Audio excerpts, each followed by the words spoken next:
88 Shade 45. We are back. Lord Sear, Rude Jude. Got special guests on the LA side, man.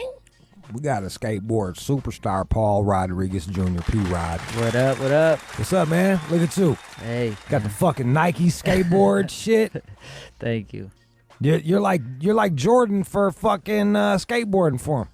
No, not really, but I mean, what do you I'm like? With Nike. You like Pippen? Which one? Maybe Pippen, yeah. Who's the Jordan over there then of skateboarding?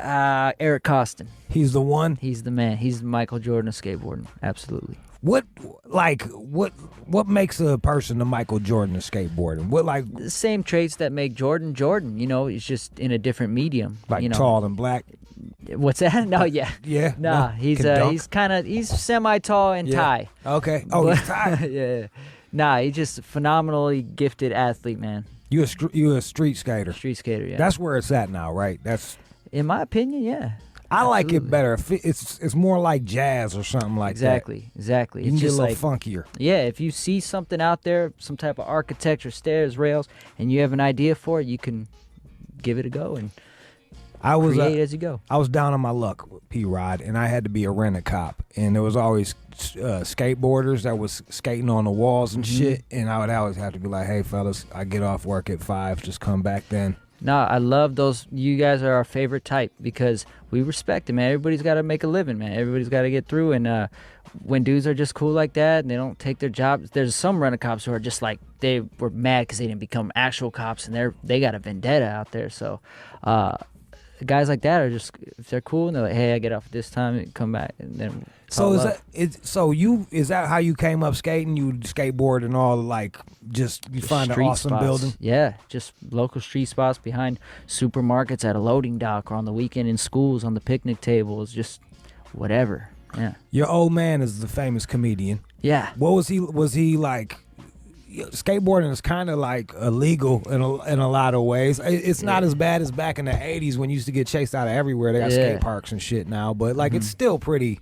Yeah, I get spend most of my weekends getting thrown out of places. Still, all the time. Still. Why don't you just buy the buildings? You're like a millionaire. Why don't you just buy the person? Like, look, fucking hit him in the face with a stack of 20s. I wouldn't be a millionaire very long if I did that. Touche, Paul. All right, so you get kicked out of places a lot. All the time, yeah. Yeah, it's makes for a good time. What does your old man say about that when he was out fucking around? When I was young, his problem wasn't about that it's illegal or whatever. His problem was that's a white boy sport. He was mad that it was a white. What did he want you to do? Box? No, he was like, son, you can get into acting. You can be an actor. You know, he's in the entertainment world. He can get. You know, he's got a lot of ins. And yeah, you good looking dude. You could have fucking. That. Thank you. No, yeah. You know, whatever. I have an interest for it maybe later on, but you're not like AC Slater, but you're fucking handsome. Yeah, you know what I mean? Yeah, I appreciate that. You know, I'll take that. You know, you just can't help what you fall in love with. I just happened to come across a skateboard, and for whatever reason, that did it for me. What was the first board he bought you? It was a Powell Blank. I got it for Christmas, though. I just told all my family, just give me a couple dollars. I want to just go to the skate shop and pick out my own skateboard. And it was a Powell Blank, Venture Trucks, Rat Bone Wheels. And Christmas, the rest is history. 1996. How long did it take you to get good? Well, that's relevant. I still feel like I'm trying to get good. But on a real note, to get recognized took about 3 years till people started saying, hey, I think you got something here. But I like that modesty, but come on, man. You're fucking, you're signed by Nike, dude. I appreciate that, but you still, like, you never feel like you're reaching what you envision in your mind you could reach, you know? I think that's what keeps me. You know what I find interesting about skateboarding is it is a sport of failure. You fuck up and fuck up and fuck up, and it teaches resilience. It really does. And then you nail your trick, and that's good. The best thing ever.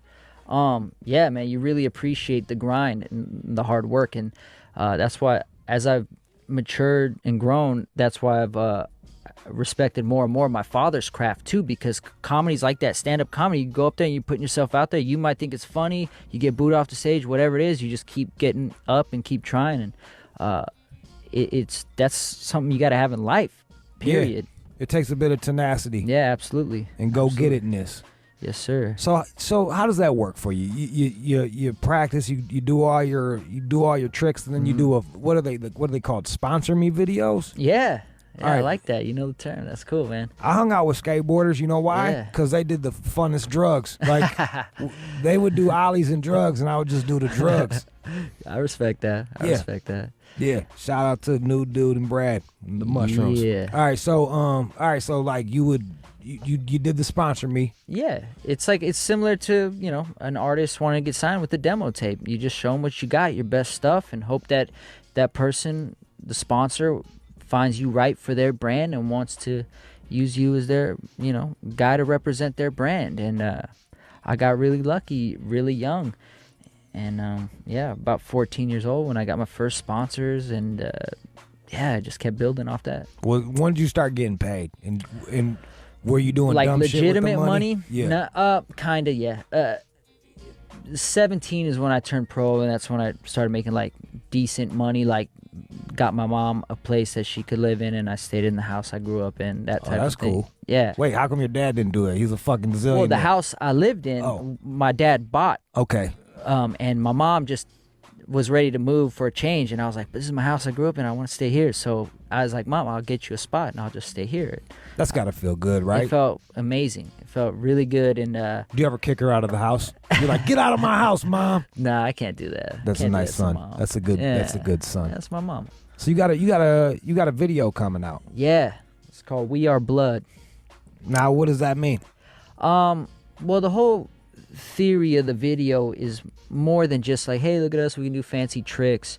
It's more about going in depth of like what it is we fell in love with and why we skate, and how you can travel the whole world and find a kid in China who loves skateboarding just the same as you. And although you can't communicate verbally, you can communicate through skating, and you realize we're all kind of a big family, therefore we are blood, you know. So And that's coming out with who? Nike, or is that? no, this company called Brain Farm, and in conjunction with Mountain Dew, and they came together and gave us this platform to make this film that we're really proud of. Shout out to Ty Evans, the director.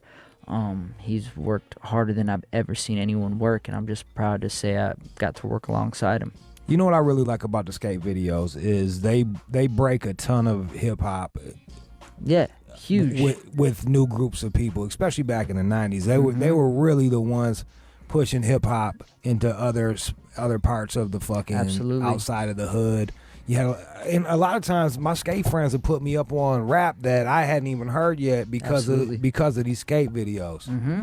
What's some of the shit that you like to skate to? Oh man, I'm a huge hip hop fan. Yeah. I'm you know, of course, the classic dudes, Biggie, Pac, of course, but you know, Jay, Nas, Rick Ross, of course, Mr. Eminem, Lil Boosie's one of my favorites right now. Yeah. Wayne. You know who I would skate to? This is what I would skate to. that? This shit right here. Yeah. And I come out and I do some shit off of a bum. Like I skate off. You ever skate off of bums and people that are laying around? Over them, yeah. Do you? Yeah. That's what I would do. I'll do a fucking 360 kickflip over a bum and then just go. Yeah, boom. you got a tray flip? Yeah, and then I would have Roman candles and I'd just be shooting them bitches off into the air and shit, real swagged Like out. that. We got some Roman candle shots in the Do you? film. Yeah. See, look, Yeah. man, I'm Yeah, just flowing, You're up to date. and I wear a cape like a fucking cloak. I respect that. When you say I respect that, I feel like you don't respect that. I feel like you're just you don't really. No, you I would, say it You in would the think sense I'm a of- dickhead if I came out in the cloak. No, I say it in the sense of, you know, every human is allowed to live the way they want to live, and it's not up to me to say anything about it. I'm living my life the way I want to, and I respect That's how very you nice want of to you. live your life. I appreciate that. I appreciate that, P-Rod. Well, man, thanks for coming in and Yeah, kicking my it pleasure, with us, man. man. My pleasure. I'm really stoked to have been here, man. I caught your interview a couple months ago over there on the Howard Stern show. It was a sick interview. Thank you, I sir. was hyped, man. Well, shit, you got an awesome interview here, so there it is. Appreciate it. Thank you so much. What you want to leave with? What song you want to hear there, bud? You can't see me, Tupac. Can't see me, Pac. You a Cali dude, huh? So, Yeah. so we got to get some Pac for you. Can't see me. Let's see. I don't even got that shit. Hold up. Hey, you guys got it over there? Try No. to find it. I'll get you another Pac song. Hey, anything. Here's a motherfucking here's a little something called let's do bomb first. All right.